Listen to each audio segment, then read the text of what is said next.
የወይን ጠጅ የሚጠጡ ሰዎች ያልዳኑ ዳግመኛ ያልተወለዱ ከእግዚአብሔር ይልቅ ለመጠጥ ፍቃድ ያላቸው ከእግዚአብሔር ይልቅ ለስጋቸው እርጋታና ልቅ ለሌለው ህይወት ለመኖር የሚያስቡ ማለት ነው።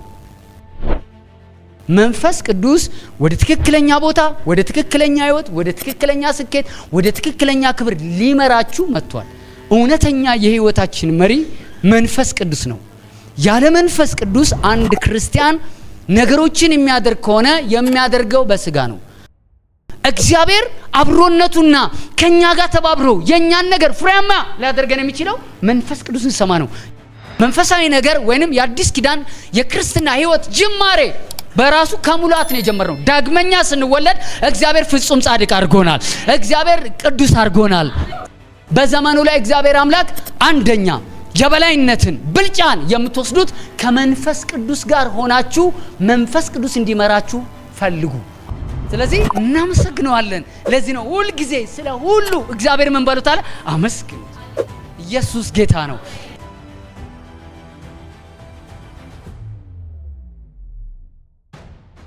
ነገር ከማውራት በፊት አንድ ነገር ደሞ ልንገራችሁ። እግዚአብሔርን ለማመስገኛ በአዲስ ኪዳን ትልቁ ምክንያታችን ዳግመኛ መወለዳችን እንጂ በህይወታችን ላይ መጣው ነገር አይደለም። ሁሉ ጊዜ ህይወታችን ላይ ከመጣው ነገር ተነስተን እቺ ሞባይል ስለሰጠኝ አመሰግናለሁ ብዬ እንደሆያውዬ እቺን ይዤ የምቀርብ ከሆነ እንደኔ መንፈሳዊ ነገር ይጀምር የለም። መንፈሳዊ ነገር ወይንም የአዲስ ኪዳን የክርስትና ህይወት ጅማሬ በራሱ ከሙላት ነው የጀመረው። ዳግመኛ ስንወለድ እግዚአብሔር ፍጹም ጻድቅ አድርጎናል። እግዚአብሔር ቅዱስ አድርጎናል። ስለዚህ እግዚአብሔር በሰማይ ስፍራ በመንፈሳዊ በረከት ምን ብሎናል? ባርኮናል። እግዚአብሔር በሰላሙ በጤንነቱ በፍሬያማነት በሁሉ አቅጣጫ ባርኮናል። በረከቱ ግን ሲገለጥ ስላደረክልን እናመሰግናለን ብለን እግዚአብሔር እናመሰግነዋለን እንጂ የሆነ ነገር ሲመጣ ብቻ እግዚአብሔር አንዴ ተደርጎልናል እናመሰግናለን፣ ሲጎድል ደግሞ አኩርፈን የምንመጣበት ምን ምክንያት የለንም። ስለሆነ የምናመሰግነው፣ ስለጎደለ ደግሞ ከንፈራችንን ጥለን የምንመጣበት ምን ምክንያት የለንም። እግዚአብሔር በዘመናት መካከል ሊያድነን አንዴ ባርኮናል። የኛ በረከት ለዘላለም ከኛ አይወሰድም። እኔ ዛሬ እንደዚህ ባርካችኋለሁ። የጀመራችሁት ነገር ይባረክላችሁ። እቅድ ያላችሁት ይሳካላችሁ። በቤታችሁ አንዳች ነገር አይታጣ። ህይወታችሁ ላይ የእግዚአብሔር መልካምነት ይብዛላችሁ። የዘመራችሁት ጌታ ለዘላለም ከናንተ ጋር አብሮ ይዝለቅ። ስለዚህ ሰይጣንን ለማናደድ እግዚአብሔርን ለማመስገን የሆነ ነገር ይዘመተን እግዚአብሔርን እናመሰግነው ዳግመኛ ስለዳንን ነው። እኛ ከጨለማ ወደ ብርሃን መተናል። ከሞት ወደ ህይወት መተናል። እግዚአብሔር ከጠላት አገዛዝ ወደ ራሱ መንግስት አፍልሶናል። እሱን ለማመስገን ይሄ ምናችን ነው? ምክንያታችን ነው። ኢየሱስ ጌታ ነው። ስለዚህ ደግሞ እሱ እግረ መንገዱን አስቀድማችሁ ምኑን ፈልጉ? ጽድቁ ማለት አስቀድማችሁ እግዚአብሔርን ፈልጉ። ሌላው ነገር ምን ያደርግላችኋል? የሚከተለውን ነገር አይደለም አይዘን። እኛ የምንከተለው ጌታን ነው። መንገዱን ነው የምንከተለው። ፍቅሩን ነው የምንከተለው። ያዳነንን ነው የምንከተለው። ስለዚህ የሆነች ነገር ስለጎደለች ጌታዊ ግን 2015 ላይ የተንሻፈፈች ነገር አለ። ለዘላለም ትንሻፈፍ የሚያቀናት ጌታ አለ። ስለዚህ እናመሰግነዋለን። ለዚህ ነው ሁሉ ጊዜ ስለ ሁሉ እግዚአብሔር ምን በሉት አለ? አመስግኑ። ኢየሱስ ጌታ ነው። ስለዚህ እግዚአብሔርን በዚህ ምክንያት ምን እያደረግነው ነው? እያመሰገንነው ነው። አሁን ትምህርቴ ሊጀምር ነው። ኤፌሶን ምዕራፍ 5 ቁጥር 16 ነው መነሻ ጥቅሴ። እኔ ግን ከስንት መሰላችሁ የሚጀምረው? ከ14 ነው የሚጀምረው። ኤፌሶን እሺ ላንብበው። ስለዚህ አንተ የምትተኛ ንቃ፣ ከሙታን ተነስ፣ ክርስቶስ ያበራልሃል። እንግዲህ እንደ ጥበበኞች እንጂ ጥበብ እንደሌላቸው ሳይሆን እንዴት እንደምትመላለሱ በጥንቃቄ ተጠበቁ። ቀኖቹ ክፎች ናቸውና ዘመኑን ዋጁ። ስለዚህ የጌታ ፍቃድ ምን እንደሆነ አስተውሉ እንጂ ሞኞች አትሁኑ። መንፈስ ይሙላባችሁ እንጂ በወይን ጠጅ አትስከሩ። ይሄ ምንድነው አለ? ማባከን። አሁን ጴንጤ ስለሆነ መቸምኛ የወይን ጠጅ አንጠጣም። የወይን ጠጅ የሚጠጣልን ቁርጥ አንዳንዴ ስትበሉት ለሆድ ጥሩ ነው ምናምን እምጠጣ ካለ ንስሐ ግባ። እንደውም የወይን ጠጅ ላውራ። የወይን ጠጅ ብለህ ጥቅስ ጠቅሰህ አማሬን ብለህ ጠጣ እንጂ ጥቅስ ጠቅሰህ እንዳጠጣ። የወይን ጠጅ ለማንም የሚያሰክር ነገር ሲጀመር የወይን ጠጅ አጠጣ አይደለም የሚለው መጽሐፍ ቅዱስ። አጠጣ የሚል ቃል እንዳልታውቃላችሁ አጠጣ የሚል አሁን አንዳንዱ እኛ እምነት ውስጥ ያሉ ሰዎች አጠጣ አትስከር እንጂ የተባለው አጠጣ ተብሎ አጠጣ የሚል አለ ዘሌዋውያን ምዕራፍ 10 ላይ አለ። ካህናቶቼ ሆይ የወይን ጠጅ ምን አትበሉ ይላል? አትጠጡ ይላል ማለት ነው። አትጠጡ። እንደውም እንትን ላይ ምሳሌ ምዕራፍ 20 ላይ ደግሞ የሚል መሰላችሁ ወደ ወይን ጠጅ ምን አትበል ይላል፣ አትመልከት። እባቡ መጥቶ ምን ያደርጋል? ይነድፋል። ስለዚህ የወይን ጠጅ በመንፈስ ቅዱስ እግዚአብሔር ኢንስፓየር በመንፈስ ቅዱስ እንድንነቃቃ መንፈስ ቅዱስ እንዲያነቃቃን ከመንፈስ ቅዱስ ጋር ህብረት እንድናደርግ በህልውናው እንድንመላለስ የመንፈሱ ፍቃድ በእግዚአብሔር ኃይል እንድንመላለስ እንጂ የወይን ጠጅ የሚጠጡ ሰዎች ያልዳኑ ዳግመኛ ያልተወለዱ ከእግዚአብሔር ይልቅ ለመጠጥ ፍቃድ ያላቸው ከእግዚአብሔር ይልቅ ለስጋቸው እርጋታና ልቅ ለሌለው ህይወት ለመኖር የሚያስቡ ማለት ነው። ስለዚህ ለሆድ ህመም ፓስተር ካሴ ጋናና ይጸልይላል፣ ትፈወሳለህ። በመገረፍቱ ቁስል ምንድነው ትፈወስ። በወይን ጠጅ አትፈወስም። ስለዚህ ለሆድ ህመም ሂድ ዶክተር ቤተል ሆስፒታል ተመርመር ማለት ኪኒን ሰጥቶ ይፈወሳል።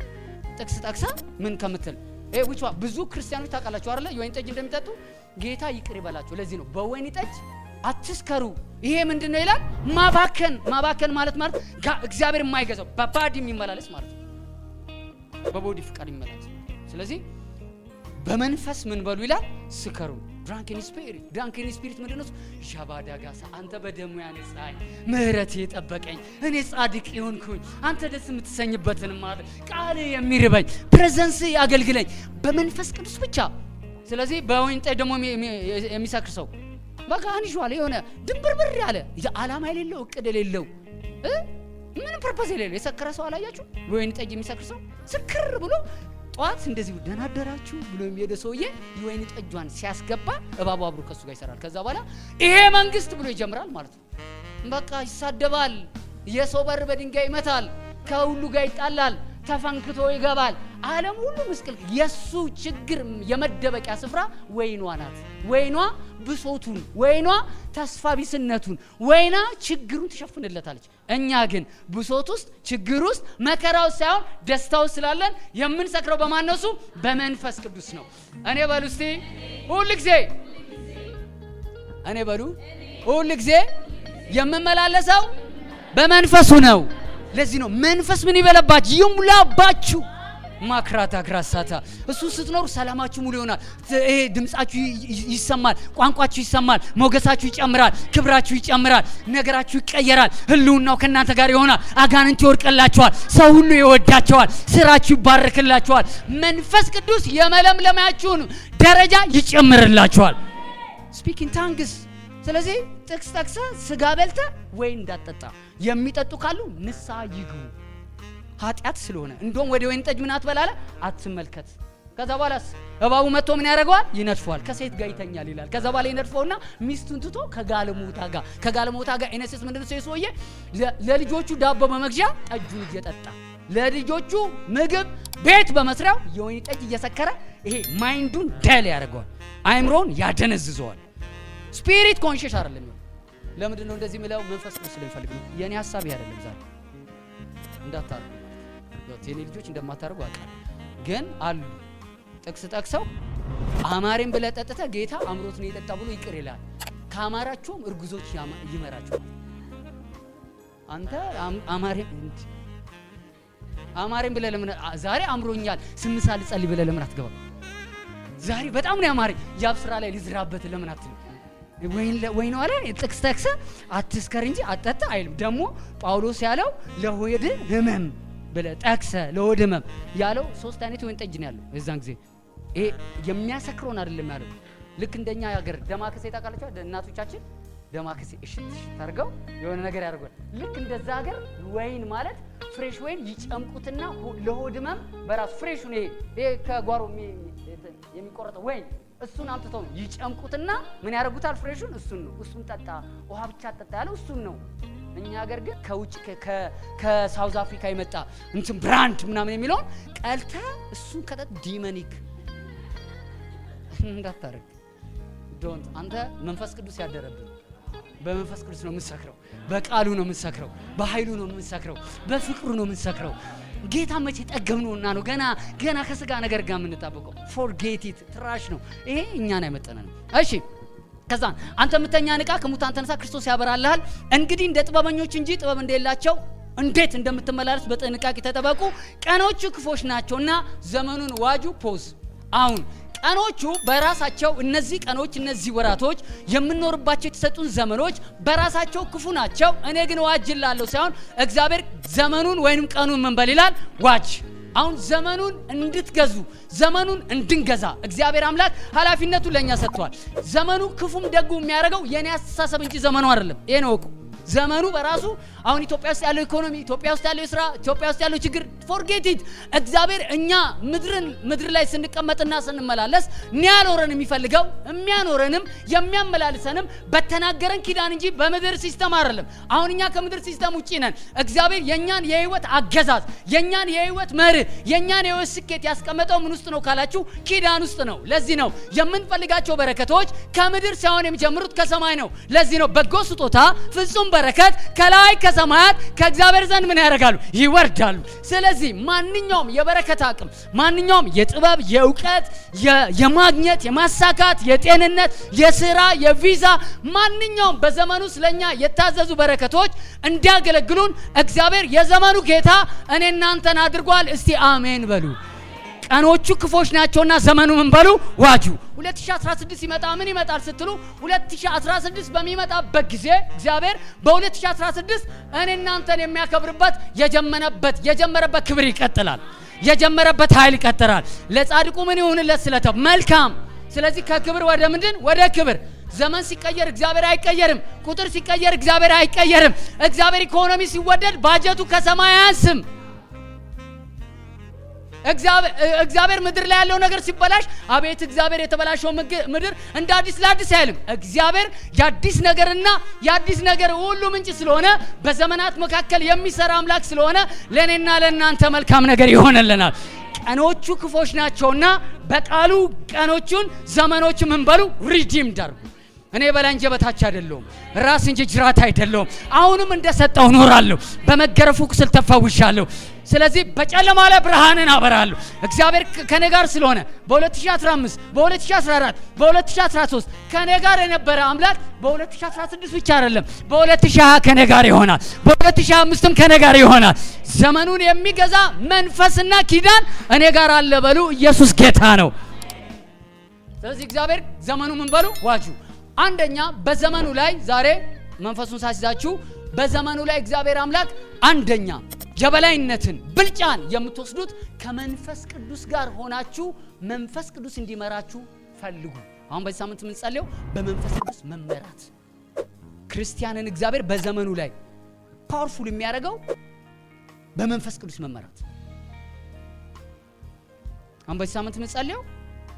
በመንፈስ ቅዱስ መመራት። መንፈስ ቅዱስ ሊመራን የመጣው ፕሬዝ ጋድ።